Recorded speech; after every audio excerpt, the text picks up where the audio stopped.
Looking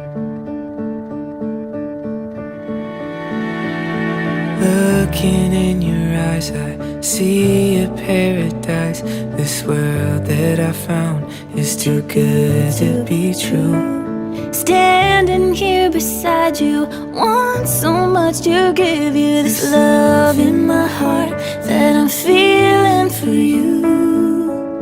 Let them say we're crazy, I don't care about that. Put your hand in my hand, baby, don't ever look back. Let the world around us just fall apart. Baby, we can make it if we're heart to heart. And we can build this dream together, standing strong forever.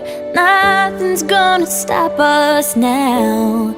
And if this world runs out of lovers, we still have each other. Nothing's gonna stop us, nothing's gonna stop us now. Mga asawang lalaki, mahalin ninyo ang inyong yung asawang babae tulad ng pagmamahal ni Kristo sa Iglesia. Ibinigay niya ang kanyang buhay dahil sa pagmamahal niya sa Iglesia. Mahalin mo o ibigin mo si Camille. Bakit? Yun ang tanong eh. Bakit sinabing mahalin mo? Bakit? Saan ba hinugot ang babae? Hinugot ba yan sa paa mo para sipa-sipahin si Camille? Hinugot ba yan ng Diyos sa kamay mo para gawin mo siyang patsimba? Mas lalong hindi hinugot si Camille sa bibig mo para mura-murahin mo o pagsalita mo ng hindi maganda. Saan ba hinugot ang babae? Sa ating tadyang, malapit sa puso mo. Kaya marunong ang Panginoon. No? Kinuha yung babae dito eh. Bakit? Dahil si Camille, yan ang missing link mo. Yan ang nawawalang spare part sa'yo. So, ayun, nag-meet kami around, first meet namin is around November 2024. And then, ganyan. Tapos parang, ang ligalig, gano'n. Maligalig, makulit, ganyan siya. And then, akala ko hindi na maulit yun. Kasi nga, parang wala lang, magpapass by lang, someone na magpapass by lang sa life mo, ganyan. Hanggang sa nagkaroon ng TikTok, nag-share ng past, ganyan. Tapos, super siya, nakikinig, nag-e-effort na pumunta, mag-travel sa akin, which is, naging plus point siya. So, every time na may gusto akong puntahan, ganyan, game. Gusto ko pumunta sa ganito, lalo na Christmas, doon ako parang pinaka na-turn on kasi gusto ko pumunta sa mga Christmas, may Christmas theme na vibes, pinupunta niya ako sa mga ganong places. Hanggang sa naging girlfriend-boyfriend kami around January last year, 2025. Then continuous yung adventures namin together, though medyo struggle yung distance since sa work niya, ganyan. Pero nagagawa ng paraan. So, yung effort pa rin, yung love, doon pa din naman nawala. Same pa rin kahit galing ng business.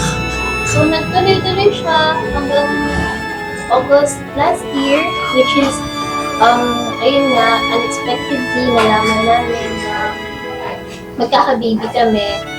So, tuloy-tuloy na namin, balak na magpakasal.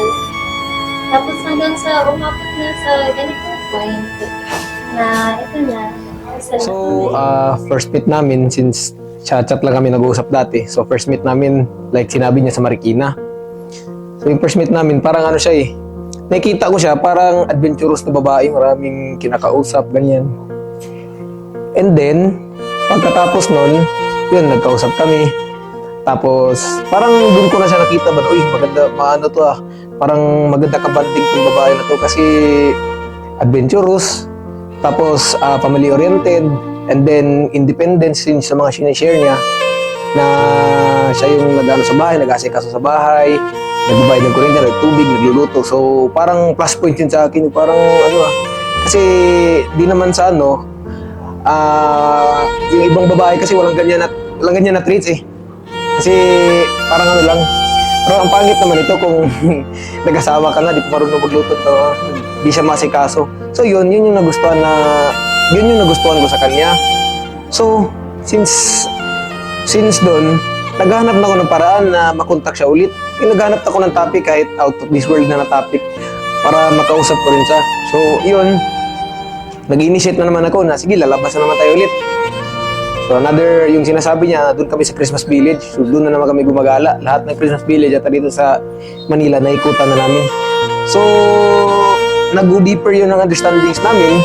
So, medyo nagkainlaban na din, nagkalapit sa isa't isa. Tapos, nagta-travel kami. Tapos, andun, mga January, nagliligaw na ako sa kanya. Since okay naman to, pasado naman siya sa standards ko. But, within the guidance of our Almighty God, beloved parents, ninongs and ninangs, I think they will lead us to the right path. Wherever the wind takes us, we will support each other, fulfilling our responsibilities as husband and wife. Surrounded by family and loved ones, I choose you to be my wife, and I'm proud of you to be. I'm proud to be your husband, and I promise to always stand by your side, no matter what life brings us.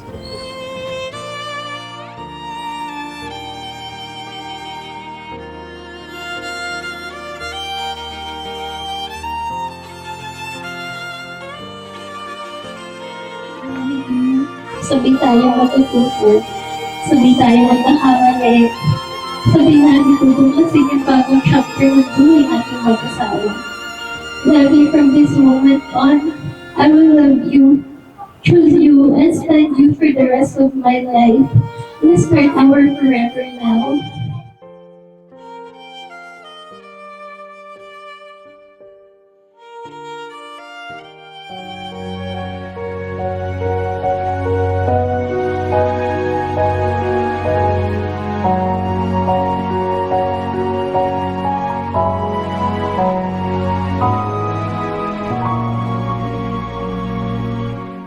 Ikaw na lang ang siyang kulang sa buhay kong ito.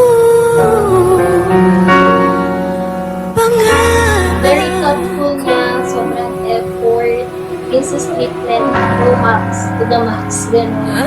Halos di ka na pagkagawin, paglulutuan ka, talagang, nahihiya ka na lang yung tutubagalaw kasi ginagawa na lahat para sa'yo, yung mga plano, talagang nakalatag na, susunod ka na lang. Wala na kailangan problema. Very genuine, nakaka-confident. Nadarama ang kaba at ligaya. Ang iyong tinig uwari ko di marinig kapag namamangha nag-uusap ka. Kaya nais kong nalaman mo ang sinisigaw nitong aking puso. Pangarap kong ibigin ka at sa habang panahon ikaw ay makasama. Ikaw na lang ang siyang kulang sa buhay kong ito. Pangarap ko ang ibigin ka.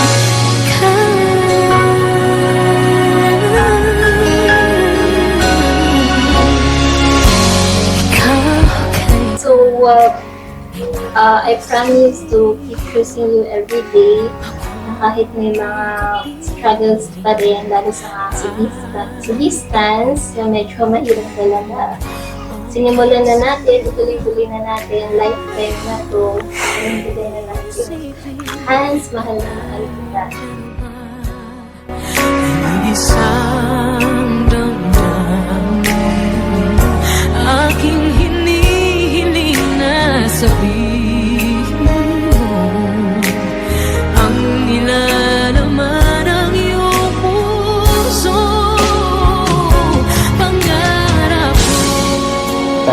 malayo man ako, buong suporta ko na sa'yo pa rin. Sa'yo na, yung itim ko sa'yo na. And then next is, kami sa hirap at ginawa, magsama tayo, tutulungan kita, tutulungan mo rin ako.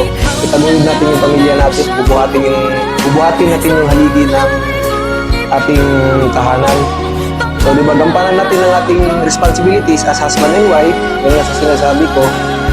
And then, sabay-sabay tayo magkakamali at sabay-sabay tayo success and failure.